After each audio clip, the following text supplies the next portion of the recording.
27% of people குடிகாரர்கள், மது அருந்துபவர்கள். இது 27% பேர் மது அருந்துபவர்கள்.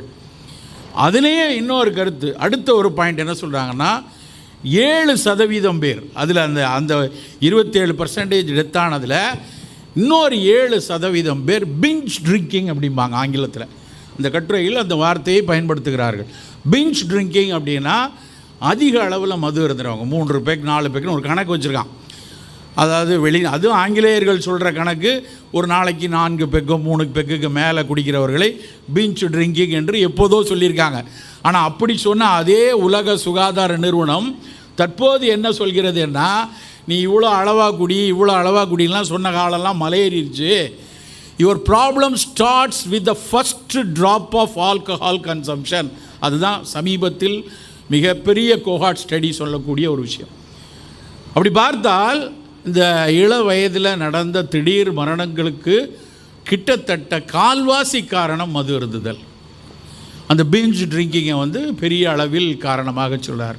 நண்பர்களே, இந்த ஆய்வு அறிக்கை ஒரு கோஹார்ட் ஸ்டடிங்கிறதுக்கு இவ்வளோ பேர் சேர்ந்து சொல்லக்கூடிய விஷயத்தை நம்ம அலட்சியமாக எடுத்துகிட்டு போயிட முடியாது.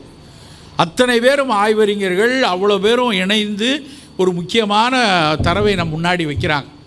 அப்போ நம்ம நோயை கட்டுப்பாட்டில் வைத்து கொள்வதற்கு எடுக்கக்கூடிய தன்முனைப்புகள் மிகப்பெரிய அளவில் இருக்கணும்.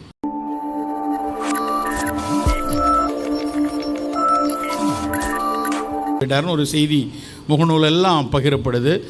அதில் சம்மந்தப்பட்டவருடைய தெரிந்த நண்பருடைய ஒருத்தர் கூட எங்கிட்ட பேசுகிறார், என்ன சார் ஆகுது, என்ன நடக்குது அப்படின்னு. இப்போ எல்லாருக்குள்ளேயும் ஒரு அச்சம் என்ன வருது அப்படின்னா, உடனடியாக அதை நாம் தொடர்பு படுத்தி பார்க்கக்கூடிய விஷயம், சார் கண்டிப்பாக அது வேக்சினில் வந்த த்ராம்பஸாக இருக்கும்னு நினைக்கிறேன், நீங்கள் என்ன நினைக்கிறீங்க அப்படின்னு ஒரு கருத்தை என்கிட்ட போட்டு வாங்குவாங்க. பயம், ஒரு அச்சம் இருக்குது, உலகம் பூரம் பேசக்கூடிய விஷயமா இருக்குது. அது ஏதாவது செய்தி இருக்குமா அப்படின்னு பார்க்குறேன். எல்லாருக்குள்ளேயும் ஓடிட்டு இருக்கிற விஷயம். இந்த விஷயத்தை வைத்து ஒரு கட்டுரை எழுதப்பட்டிருக்கு. ஆய்வு கட்டுரை, சும்மா ஒரு அனுமானத்தில் எழுதக்கூடிய கட்டுரை இல்லை, ஒரு ஆய்வு கட்டுரை. இந்திய மருத்துவ ஆராய்ச்சி கழகத்தினுடைய சென்னையில் இயங்கக்கூடிய ஒரு நேஷ்னல் இன்ஸ்டிடியூட் ஆஃப் எபிடமாலஜி அப்படின்னு ஒன்று இருக்குது. அதனுடைய மூத்த ஆய்வாளர்கள், அதில் ஒருத்தர் முதல் நிலை ஆய்வாளராக இருந்து 47 பேர் சேர்ந்து எழுதியிருக்காங்க அந்த கட்டுரை. ஒருத்தர் 2 பேர் இல்லை, 47 ஆய்வாளர்கள் சேர்ந்து 70 மருத்துவமனைகளினுடைய குறிப்புகளை வச்சு இந்தியா முழுக்க இருக்கக்கூடிய all India institute of medical sciences, டெல்லியில் இருக்கக்கூடிய பெரிய மருத்துவமனைகள், ஒவ்வொரு மாநிலத்தில் இருக்கக்கூடிய மருத்துவமனைகள் எல்லாத்திலையும் எடுத்து 29,171 மரணங்கள், கரெக்டாக புள்ளிவரமாக சொல்கிறேன், 29,171 பேர் இறந்து போயிருக்காங்க. முந்தின நாள் சந்தோஷமாக இருந்து மறுநாள் செத்து போனவங்க. என்னையிலிருந்து மார்ச் 2022 அக்டோபர் 2022 மார்ச் 2023 வரைக்கும் ஒரு 7-8 மாத காலத்தில், ஒரு வருட காலத்துக்குள்ளே இவ்வளோ பேர் இறந்து போயிருக்காங்க. இவங்க திடீர் மரணத்துக்கு என்ன காரணமாக இருக்கும் அப்படிங்கிறத ஆய்வு. இந்த திடீர் மரணத்தை அவர்கள் எப்படி கணக்கிடுறாங்க அப்படின்னா, அவர்கள் முந்தைய தினம் வரை யாரோ ஒருத்தர்கிட்ட நல்லா பேசிட்டு சிரிச்சுக்கிட்டு எந்த உடல்நலம் குறித்த கவலை இல்லாமல் இருக்கிறவங்கள்ட்ட இறந்து போனவங்களை மட்டும் மருத்துவ புள்ளிவிவரங்களோடு எடுக்கிறாங்க. எடுத்துட்டு அந்த பீப்புள் எத்தனை பேர் இறந்து போயிறாங்கன்னு ஒரு ஆய்வு அறிக்கை எடுக்கிறாங்க. எடுத்து பார்க்கும்போது கணக்கு என்ன வருது அப்படின்னா, 24,000 பேர் செத்து போனது, 29,700 பேர். அதில் 24,000 பேருக்கு அவங்களுக்கு ஏதோ ஒரு கோமார்பிட்டி இருக்குது. ஒன்று சர்க்கரை நோய் இருக்குது, இல்லை இரத்த கொதிப்பு இருக்குது. இந்த சர்க்கரை நோயை இரத்த கொதிப்பை சரியாக கட்டுப்படுத்தக்கூடிய எந்த விதமான தன்முனைப்பும் முயற்சியும் சரியாக இல்லாமல் இருக்கிறாங்க. ஒரு ப்ராப்பராக மெடிக்கேஷனோ இல்லை லைஃப் ஸ்டைல் மாடிஃபிகேஷனோ டயட்ரி மாடிஃபிகேஷனோ நியூட்ரிஷனல் இன்டர்வென்ஷனோ இல்லாமல் போயிருந்தனால மொத்தமாக 24,000 பேர் தான் அந்த ஆய்விலிருந்து கழிச்சிட்டாங்க. இவங்களை திடீர் எத்தனை எடுக்க முடியாது, ஆல்ரெடி இவங்க சரியாக தன் உடலை பேணவில்லை.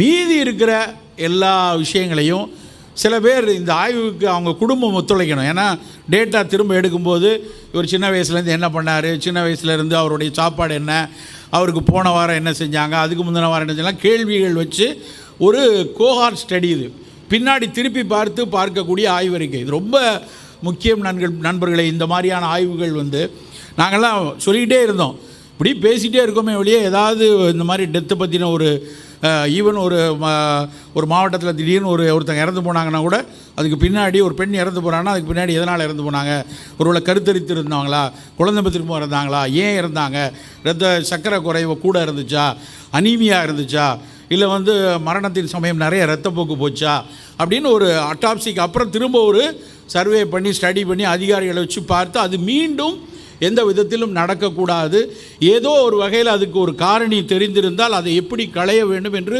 மொத்த நிர்வாகமும் அதுக்காக உழைக்கும். அதை மாதிரி இந்த 29,171 பேரில் 24,000 பேரை கழிச்சிட்டு மீதி இருக்கிற 4,000 பேர்லேயும் பல பேர் அந்த இதுக்கு ஒத்துழைக்கலை, அவங்க குடும்பம் ஒத்துழைக்கலை, சரியான புள்ளி விவரங்கள் கிடைக்கலங்கிறதெல்லாம் விலைக்கு மீதி இருக்கிற ஒரு 750 பேரை எடுக்கிறாங்க. இந்த 750 பேர் டெத்தில் அதே மாதிரி வயது, அதே மாதிரி காலச்சூழல், அதே மாதிரி அவங்களும் வேக்சின் போட்டவங்க வேக்சின் போடாதவங்க, அதே மாதிரி உழைப்பில் கிட்டத்தட்ட ஒரே மாதிரி இருக்கக்கூடிய இன்னொரு 2,950 பேரை ஒப்பிடுறாங்க. ஒப்பிட்டு பார்த்து ஒரு அறிக்கையை வெளியிட்டிருக்கிறார்கள். அதில் என்ன சொல்லியிருக்காங்க அப்படின்னா, முதல் விஷயம், கோவிட் வேக்சினுடைய காரணத்தினால் இது ஏற்பட்டிருக்கும் என்று எங்களால் சொல்ல முடியவில்லை. அப்படி அது ஒரு காரணம் இல்லை. நிறைய பேர் நமக்கே தெரியும், கோடிக்கணக்கான பேர் காப்பாற்றப்பட்டிருக்கிறார்கள். நிறைய அதனுடைய உலகம் முழுக்க அது எத்தனை பேருக்கு போயிருக்கு, எவ்வளோ அந்த அன்னைக்கு இருந்த காலகட்டத்தில் எவ்வளோ பேரை அது காப்பாற்றுச்சு அப்படிலாம் நமக்கு தெரியும். அதனால் முதல் விஷயம் அதை இல்லை, இதுக்கும் அதுக்கும் சம்பந்தம் இருக்குது, இந்த மரணத்திற்கும் அதற்கும் சம்பந்தம் இல்லை என்று அந்த கட்டுரை எழுதியிருக்காங்க. மறுபடி பல ஆய்வாளர்கள் இதை மேலும் ஆய்வு செய்யக்கூடும், இதில் இன்னும் வேறு விவரங்கள் வரலாம்.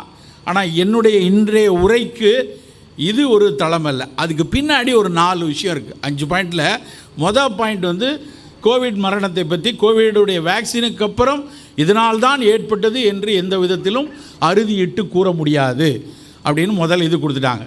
ஆனால் 2, 3, 4 காரணங்கள் பார்க்கும்போது புள்ளி விவரங்கள் அடிப்படையில் இப்படி இறந்து போன திடீர் மரணம் என இறந்து போனவர்களுடைய குடும்பத்தில் கண்டிப்பாக நெருங்கிய உறவினர்கள், அவங்க அண்ணனோ இல்லை தாய் மாமனோ சித்தப்பாவோ அப்பாவோ அம்மாவோ அதே வயதில் மரணம் அடைந்திருக்கிறார்கள். இது முக்கியமான விஷயம். இது என்ன நமக்கு சொல்லுது அப்படின்னா, நமக்கு வீட்டில் இருக்கக்கூடிய நம் குடும்பத்தில் யாரோ ஒருவர் 45 வயது 50 வயதில் திடீர் மரணம் அடைஞ்சிருக்காங்கன்னா நம்மளும் எச்சரிக்கையாக இருக்கணும். அவர்களுடைய மரபின்படி அவர்களுடைய வெசல் எப்படி இருக்கும், உள்ளே இருக்கிற இரத்த நாளங்களினுடைய விட் என்ன, ஸ்ட்ரென்த் என்ன, அதனுடைய கோடான கோடி நாளங்கள் சுற்றுது உள்ள நாடி நாளம்லாம், அவையெல்லாம் என்ன வலுவில் இருக்கோ மரபு ரீதியாக நமக்கும் அப்படி இருப்பதற்கான வாய்ப்பு இருக்கிறது. இது ரொம்ப ரொம்ப முக்கியமான விஷயம். கொஞ்சம் அலட்சியமாக நம்ம அவன் ஏதோ போனால் நமக்கு தெரியலப்பா அப்படின்னு நம்ம பாட்டுக்கு போனோன்னா நமக்கும் அந்த வயதில் 45, அவருக்கு 45 வயசில் மரணம்னா நம்ம 44 45 இருக்கோம்னா நம்ம அலட்சியமாக இருக்கக்கூடாது. வேறு ஏதும் நமக்கு இரத்த கொதிப்போ சர்க்கரையோ இருந்தால் அதை மிகச்சிறப்பாக கையாள வேண்டும் என்பது ஒரு மிக மிக முக்கியமான ஒரு தரவு. 2வது தரவு என்ன சொல்கிறாங்க அப்படின்னா, அந்த 24,000 கழிச்சாங்க இல்லையா, அந்த கழிச்ச நபர்களில் பெரும்பாலான பேர் சர்க்கரை இரத்த கொதிப்பை கட்டுப்பாட்டில் வைக்கல, இளம் வயதில் இறந்துருக்காங்க, திடீர் மரணம். ஆனால் அவர்கள் திடீர் மரணத்துக்கு மிக முக்கியமான காரணம் அவர்கள் நோயை கட்டுப்பாட்டில் வைக்கலாம். அவங்க என்ன மருத்துவம் எடுத்தாங்க, எப்படி எடுத்தாங்கங்கிறதெல்லாம் அந்த ஆர்டிக்கல் சொல்லலை. ஆனால் சரியாக தன் உடலை பேணிக்கொள்ளவில்லைங்கிறது 2வது மிக முக்கியமான செய்தி. 3வது செய்தி தான் ரொம்ப முக்கியமானது.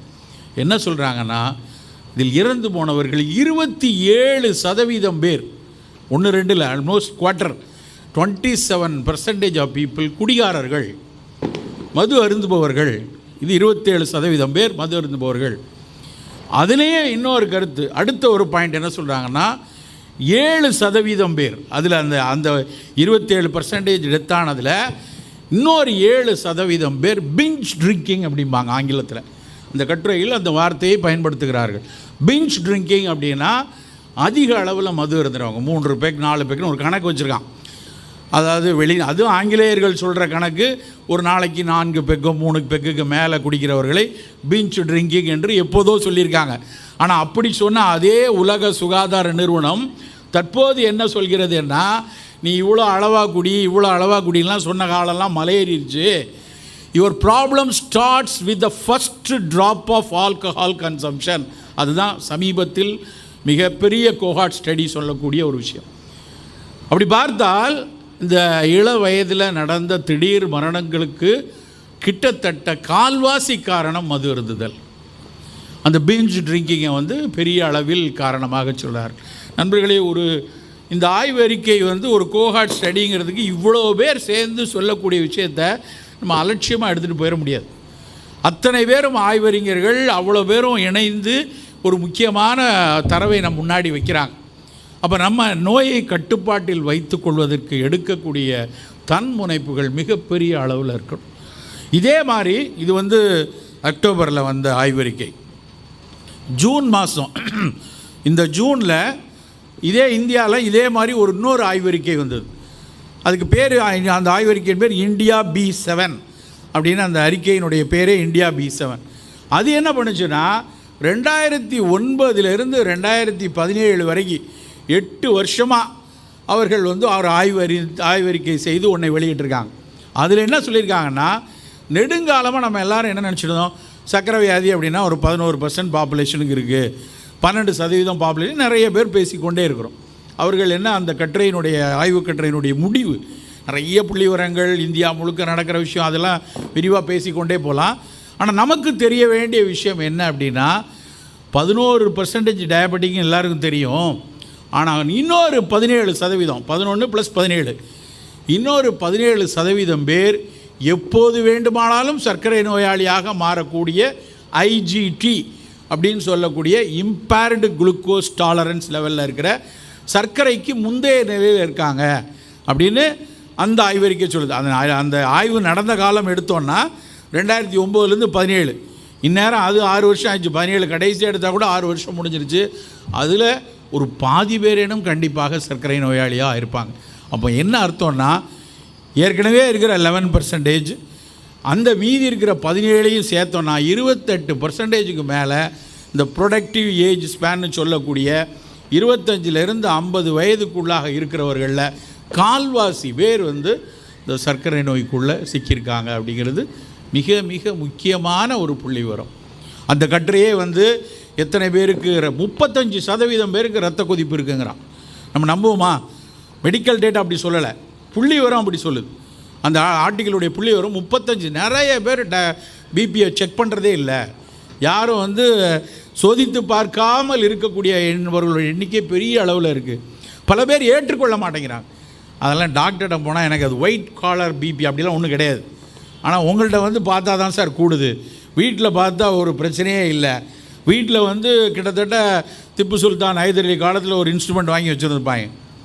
அதை அவங்களே கட்டி பார்த்து அதில் பார்த்தா கரெக்டாக தான் இருக்குது அப்படிம்பாங்க. அதை எப்போவும் நம்ம வந்து கேலிப்ரேட் பண்ணுறதோ ஏதோ கிடையாது. என்றைக்கோ ஒரு நாள் பையன் அமெரிக்கா போயிருப்பான், அப்பாவுக்காக அப்படி ஒன்று வாங்கி கொண்டு வந்து ஊர்லேருந்து கொடுத்துருப்பாங்க. அதை போட்டு பார்த்து எனக்கு ஒன்றும் இல்லை அப்படின்னு சொல்லிக்கிட்டு இருப்பாங்க. ஆனால் கிட்டத்தட்ட 35% ஹைப்பர்டென்ஷன் அது சொல்லுது. அது மேலே இன்னொரு புள்ளிவரம் சொல்கிறான். ஒன்று என்னென்னா, இரத்த கொழுப்பு அதிகமாக இருக்கிறவங்க ஒன்று, இன்னொன்று விசரல் ஒபிசிட்டி, வயிற்றில் மட்டும் தொப்பை அதிகமாக வச்சுருக்கிறவங்க ஒன்று, மொத்தமாக உடல் எடை கூடியிருப்பவங்க ஒன்று. இவங்க எல்லாமே எக்கு தப்பாக கூடியிருக்கிறார்கள் என்று அந்த ஆர்டிகளோட கடைசியில் ஒரு 10 பக்கம், கிட்டத்தட்ட 10 பக்கம், அது பெரிய ஆர்டிகள், அது உலக அளவில் பேசப்பட்டு கொண்டிருக்கிறது.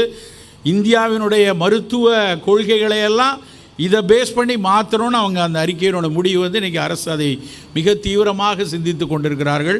அந்த ஆர்டிக்கிளே முடிக்கும்போது ஸ்டேட் வைஸ் ஹெல்த் பாலிசிஸ் இதை பேஸ் பண்ணி பண்ணணும் அப்படிங்கிறத முடிவு பண்ணியிருக்காங்க. அதில் கிட்டத்தட்ட ஒரு 8-10 பக்கங்களுக்கு படங்கள் இருக்குது.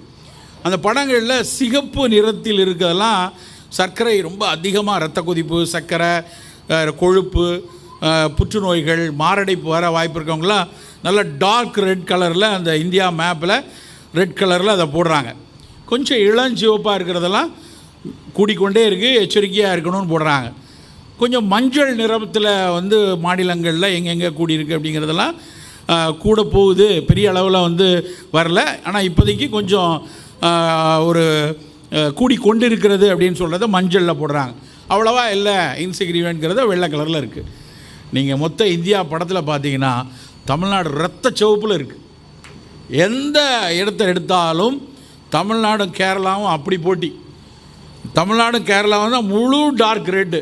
இதை விட்டால் நேராக பஞ்சாப் முழுக்க ரெட்டிஷாக இருக்குது. மகாராஷ்டிரா ரெட்டும் ஆரஞ்சும் சேர்ந்துருக்கு. நாங்கள்லாம் படிக்கும்போது மணிப்பூர், அஸ்ஸாம், அருணாச்சல் பிரதேஷ், ஜார்க்கண்டு, பீகாரில் எல்லாம் பெரிய அளவில் இங்கே இப்போ இருக்கிற அளவுக்கு நான் கம்யூனிக் டிசீஸ் இருக்காது. ஏற்கனவே மலைப்பாங்கான இடம், அவர்கள் நிறைய ட்ரெடிஷ்னல் உணவும் எடுத்துக்கொண்டிருக்கிறாங்க, நிறைய நடக்கிறாங்க, ஃபிசிக்கல் ஆக்டிவிட்டீஸ் இருக்குது, பாரம்பரியமாக அங்கே அவ்வளோவா இல்லை அப்படிலாம் நாங்கள் படித்திருந்தோம். ஆனால் அத்தனையும் பொய்த்து காட்டுகிறது. அங்கே முழுக்க இப்போ சிகப்பும் ஆரஞ்சும் இருக்குது. ஜார்க்கண்டில் எதுக்குப்பா இவ்வளோ ஆரஞ்சு வந்திருக்கு? இந்த பக்கம் நார்த் ஈஸ்ட் கண்ட்ரீஸ்லாம் கண்ட்ரியை குறைவாலாம் இருக்கும் டயபெட்டிக், இதெல்லாம் ஏன் இங்கே கூடியிருக்குன்னு இப்போ மண்டையை பிச்சுட்டு இருக்காங்க. மொத்தத்தில் என்ன அப்படின்னா இந்தியா முழுக்க அது ஒரு எச்சரிக்கையை கொடுத்துருக்கிறது. நீ கொஞ்சம் கவனமாக இல்லை அப்படின்னா, இதை குறைப்பதற்கான முனைப்பை நீ எடுக்கலைன்னா, நம்ம மிகப்பெரிய அளவில் வளர்ந்து வரக்கூடிய நாடு. நம்ம படித்து கொண்டே இருக்கிறோம், நம்மளுடைய பல பத்திரிகைகளில் படிக்கிறோம், பல விஷயங்களை படிக்கிறோம், மாநிலமாக இருக்கட்டும், நம்ம நாடாக இருக்கட்டும், எல்லா வகையிலையும் நம்ம பெரிய அளவில் முன்னேறி கொண்டே வருகிறோம் என்பது நமக்கு தெரியும். ஆனால் பொருளாதார ரீதியாக, படிப்பு ரீதியாக, தொழில் வளம் ரீதியாக, அறிவு ரீதியாக உயர்ந்து வரக்கூடிய இந்த நாட்டில் உடல் நலம் ரீதியாக இவ்வளவு ஒரு சிக்கலை பார்த்து கொண்டிருக்கிறது அப்படியே அலட்சியமாக கடந்து போயிட முடியாது. நம்ம பிள்ளைங்க இன்றைக்கி 15 வயசில் 12 வயசில் நம்ம வீட்டில் இருக்கிற பிள்ளைங்களில் இது அக்கறையை நம்ம காட்ட மறந்துட்டோம் அப்படின்னா, இந்த வளர்ச்சியில் ஒரு மகிழ்வோடு பங்கேற்கக்கூடிய ஒரு தலைமுறையை நாம் கொண்டு சேர்க்க முடியாது. நான் இந்த வருடத்தினுடைய ஜூனில் இது ஆர்டிக்கல் வந்துச்சு. நான் ஜூலை கனடாவில் ஒரு நான் கம்யூனிகபிள் டிசீஸ் காங்கிரஸ், வேர்ல்டு நான் கம்யூனிகபிள் டிசீஸ் காங்கிரஸ் நடந்தது. வளர்ந்த நாடுகள், வளர்ந்து வரக்கூடிய நாடுகள், உலக சுகாதார நிறுவனம், யூனிசெஃப், வேர்ல்டு பேங்க் எல்லாரும் இணைந்து அந்த மாநாட்டை கனடாவில் நடத்துகிறாங்க. இந்திய மருத்துவத்துறை சார்ந்து ஒரு அரங்கு இருந்தது. அதில் சித்த மருத்துவம் சார்ந்து பேசுவதற்காக கிடைத்த வாய்ப்பில் நான் அங்கே போனேன். அது போய் பேசுகிறதெல்லாம் ரொம்ப சின்ன விஷயம். ஆனால் அதில் அவ்வளவு அறிஞர்கள் ஒவ்வொரு உரையாக அவங்க போட அதை பேச கேட்க பெரும்பாலான நாடுகளில் பெரும்பாலான அறிஞர்களுடைய கிரக்ஸ் என்னென்னா, நம்ம படிக்கிற பிள்ளைங்கள்ட்ட ஒரு ஆட்டிடியூடை நல்லா கொண்டு வரணும், இல்லைன்னா நல்ல ஒரு சாதனையாளர்களாக கொண்டு வரணும், இல்லைன்னா விஷ்ணுபுரம் சரவணன் சொன்ன மாதிரி இளம் வயதில் கற்பனை திறனை கொண்டு வரணும்னா கேட்ச் தம் யங் அப்படின்னு ஒரு வார்த்தையை சொல்வார்கள். குழந்தை பருவத்தில் அவர்களில் எந்த ஒரு மாற்றத்தை நீ விதைக்க விரும்புகிறாயோ அதை இளம் வயதில் கொடு. கேட்ச் தம் யங்குங்கிற டேக் நம்ம எல்லாரும் அதிகமாக பயன்படுத்தக்கூடிய விஷயம். அத்தனை பேரும் இந்த நான் கம்யூனிகபிள் டிசீஸ் நோய்க்கும் அவர்கள் சொல்வது, உங்களுடைய அடுத்த தலைமுறை சரியாக இருக்கணும்னா கேட்ச் தம் யங். குழந்தை பருவத்திலேயே அந்த உணவையும் வாழ்வியலையும் சரியாக செம்மைப்படுத்துங்கள். அதை விட்டுட்டோம் அப்படின்னா ஒரு லெவல் தாண்டினதுக்கப்புறம் நம்ம அதை சொல்லவே முடியாது. பெரிய அளவில் அவர்கள் உடலில் மாற்றங்கள் போய்கொண்டே இருக்கும். யோசிக்க முடியாத அளவுக்கு சிக்கல்களுக்குள்ளே போயிடுவாங்க. ஒரு புற்றுநோயெல்லாம் நான் பல உரைகளில் சொன்ன விஷயந்தான். புற்றுநோய்கள்லாம் ஒரு காலத்தில் ரொம்ப எங்கேயோ அங்கே இங்கேன்னு நம்ம 1-2 கேள்விப்பட்ட விஷயம். இன்றைக்கெல்லாம் ஒவ்வொரு நாளும் குறைந்தபட்சம் 4 அல்லது 5 புதிய புற்றுநோயாளிகளை நான் பார்க்குறேன். நான் ஒரு சித்த மருத்துவன் தான், ஒரு ஓரத்தில் பயிற்சி பண்ணிகிட்டு இருக்கிறாள். எவ்வளவு லட்சம் மருத்துவர்கள், எவ்வளவு மருத்துவமனைகள் எங்கெல்லாம் இருக்குது. எல்லா பெரிய கார்ப்பரேட் மருத்துவமனைகளும் புற்றுநோய்க்கான தனியாக ஒரு பெரிய பில்டிங் கட்டுறாங்க. தனியாக ஒரு 400 படுக்கை அறைகள், 400 மருத்துவமனைகளோடு மருத்துவ அறைகளோடு புற்றுநோய்க்கான தனியாக ஒரு இது கட்டுறாங்க. இவ்வளோ பேஷண்ட்ஸ் வருவாங்களா, இவ்வளோ பேர் இருக்காங்களான்னு பார்த்தா அந்த அளவுக்கு கூடிக்கொண்டிருக்கிறது. அதுதான் உண்மை. ஏன்னா நம்ம எல்லோரும் மனசுக்குள்ளே என்ன நினச்சிட்டு இருந்தோம் முன்னாடி அப்படின்னா, மரபு ரீதியாக புற்றுநோய் இருந்தால் வரலாம் அப்படின்னு. வெறும் 12% தான் மரபு ரீதியாக வர்றது. இன்ஹெரிட்டட் ஜீன் அப்படிம்பாங்க.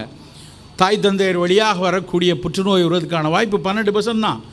மீதி 88% ஏதாவது ஒரு மியூட்டேஷனில் தான் நமக்குள்ளே வந்து கொண்டே இருக்குது.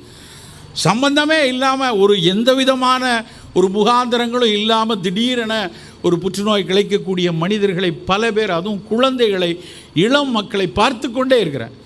வேதனையாக இருக்குது. ஏன் இப்படி வந்துச்சு யோசிச்சு பார்த்தா மண்டை பிச்சு கொள்ளலாம். வேறு காரணமே தெரிய மாட்டேங்குது. படித்து பார்த்தோன்னா புத்தகங்களில் என்ன போடுறான், 15% is due to inherited gene, another 85% may be due to stress, lifestyle and food. இதுதான் கொடுக்குற 3 விஷயம். மன அழுத்தங்கள், வாழ்வியல் விகாரங்கள், தவறான உணவு பழக்க வழக்கம். இந்த 3 அதுவும் எது உண்டாக்கும் என்ற யாருக்கும் தெரியாது. உணவை பற்றி வார்பர்க் தியரின்னு ஒன்று உண்டு. அதுதான் இன்றைக்கு வரைக்கும் நிறைய எங்களை போன்றவர் பல பேர் அந்த வார்பர்க் மெக்கானிசம் 1920 கண்டுபிடிக்கப்பட்டது.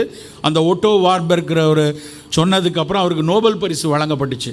ஆனால் இன்றைக்கு அந்த வார்பர்க் தியரியை அவங்க நிறைய நவீன மருத்துவர்கள் ஏற்றுக்கொள்வதில்லை. இல்லை அது முழுசாக கரெக்ட் இல்லை அப்படின்னு சொல்கிறாங்க. அந்த வார்பர்க் தியரி தான் முதல்ல சொல்லிச்சு, அதிக சர்க்கரையை எடுக்கிறதுனால சர்க்கரை நிறைய, நம்மலாம் சர்க்கரை நிறைய எடுத்தால் சுகர் வரும்னு தெரியும் எல்லாருக்கும். சர்க்கரை நோயாளிகள் சுகர் அவாய்ட் பண்ணணும்னு தெரியும். ஆனால் அந்த வார்பர்க் மெக்கானிசம் தான் முதல்ல சொல்லிச்சு, சர்க்கரை நிறைய எடுக்கிறதுனால அந்த சர்க்கரை அதை கேன்சர் செல்கள் அதிகம் அதை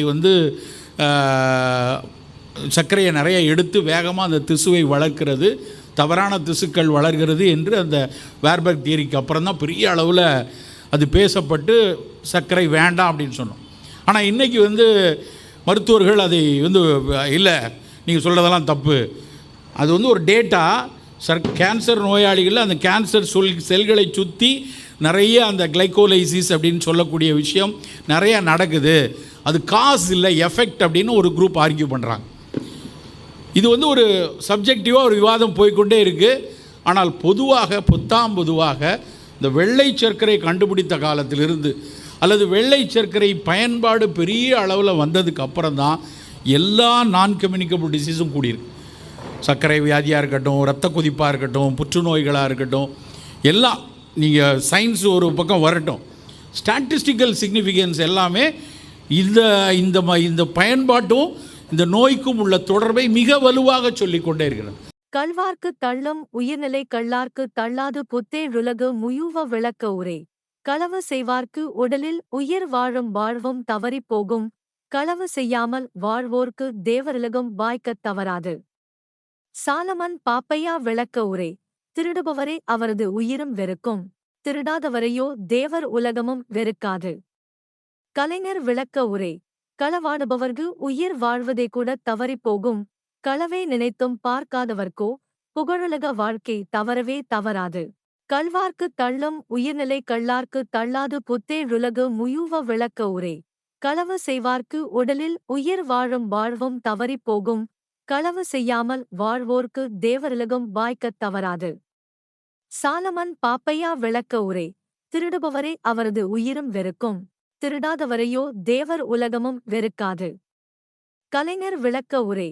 களவாடுபவர்க்கு உயிர் வாழ்வதே கூட தவறிப் போகும், களவே நினைத்தும் பார்க்காதவர்க்கோ புகழுலக வாழ்க்கை தவறவே தவறாது. கல்வார்க்கு தள்ளம் உயிர்நிலை கள்ளார்க்கு தள்ளாது புத்தேழுலகு முயுவ விளக்க உரை. களவு செய்வார்க்கு உடலில் உயிர் வாழும் வாழ்வும் தவறிப் போகும், களவு செய்யாமல் வாழ்வோர்க்கு தேவருலகம் வாய்க்கத் தவறாது. சாலமன் பாப்பையா விளக்க உரை. திருடுபவரே அவரது உயிரும் வெறுக்கும், திருடாதவரையோ தேவர் உலகமும் வெறுக்காது. கலைஞர் விளக்க உரை. களவாடுபவர்க்கு உயிர் வாழ்வதே கூட தவறிப் போகும், களவே நினைத்தும் பார்க்காதவர்க்கோ புகழுலக வாழ்க்கை தவறவே தவறாது. கல்வார்க்கு தள்ளம் உயிர்நிலை கள்ளார்க்கு தள்ளாது புத்தேழுலகு முயுவ விளக்க உரை. களவு செய்வார்க்கு உடலில் உயிர் வாழும் வாழ்வும் தவறிப் போகும், களவு செய்யாமல் வாழ்வோர்க்கு தேவருலகம் வாய்க்கத் தவறாது. சாலமன் பாப்பையா விளக்க உரை. திருடுபவரே அவரது உயிரும் வெறுக்கும், திருடாதவரையோ தேவர் உலகமும் வெறுக்காது. கலைஞர் விளக்க உரை. களவாடுபவர்க்கு உயிர் வாழ்வதே கூட தவறிப் போகும், களவே நினைத்தும் பார்க்காதவர்க்கோ புகழுலக வாழ்க்கை தவறவே தவறாது. கல்வார்க்கு தள்ளம் உயிர்நிலை கள்ளார்க்கு தள்ளாது புத்தேழுலகு முயுவ விளக்க உரை. களவு செய்வார்க்கு உடலில் உயிர் வாழும் வாழ்வும் தவறிப் போகும், களவு செய்யாமல் வாழ்வோர்க்கு தேவருலகம் வாய்க்கத் தவறாது. சாலமன் பாப்பையா விளக்க உரை. திருடுபவரே அவரது உயிரும் வெறுக்கும், திருடாதவரையோ தேவர் உலகமும் வெறுக்காது. கலைஞர் விளக்க உரை. களவாடுபவர்க்கு உயிர் வாழ்வதே கூட தவறிப் போகும், களவே நினைத்தும் பார்க்காதவர்க்கோ புகழுலக வாழ்க்கை தவறவே தவறாது.